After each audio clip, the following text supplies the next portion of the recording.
সবাইকে শুভরাত্রি। তো আজকে আমি নিয়ে আসলাম ভুটানের এমন একটি জায়গা, খুবই সুন্দর জায়গা। তো এর আগে আপনারা হয়তো কেউ এখানে আসেন নাই বা অনেকে হয়তো আসছেন। তো ভুটানে পাহাড়ের মাঝখানে ঘেরা এই দেশের একটি সুন্দর জায়গা আমি নিয়ে আসলাম। এদিকে এদিকে আয়, সামনে আয়, একটু এই জায়গাগুলো দেখাবো। তো এই জায়গাগুলো আমরা এখানে প্রথমবার আসলাম। খুবই সুন্দর জায়গা, চারদিক দিয়ে হ্যালোজিন লাগানো লাইট, রাস্তার দুই দিকে লাইটিং করা এবং বিল্ডিং গুলো বেশ সাজানো গোছানো। তো আমরা এই জায়গাগুলোতে এখানে কাজ করার জন্য আসছি। তো আপনাদেরকে দেখাইতেছি, জায়গাটা খুবই সুন্দর।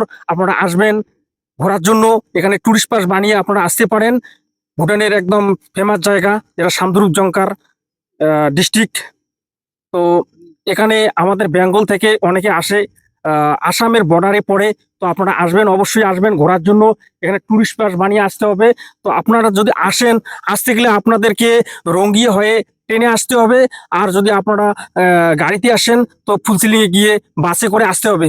তো আপনারা অবশ্যই আসবেন, জায়গাগুলো দেখবেন। আর বিশেষ করে আমাদের কলকাতার বন্ধুদেরকে আমি বলতেছি, আপনারা যারা ট্যুরিস্ট হিসেবে ফুলসিলিং হয়ে আপনারা থেম্পুতে আসেন, তো আপনারা সামদ্রুপ জঙ্কারে আসতে পারেন। এখানে ভালো ভালো 5 স্টার, 3 স্টার এবং অনেক ধরনের হোটেল আছে যা ট্যুরিস্টরা এখানে আসে। যেমন অস্ট্রেলিয়া, থাইল্যান্ড, চায়না এবং আমেরিকা, ইংল্যান্ড থেকে অনেক ট্যুরিস্ট এখানে ঘুরতে আসে। এখানে 5 স্টার, 3 স্টার অনেক হোটেল রয়েছে।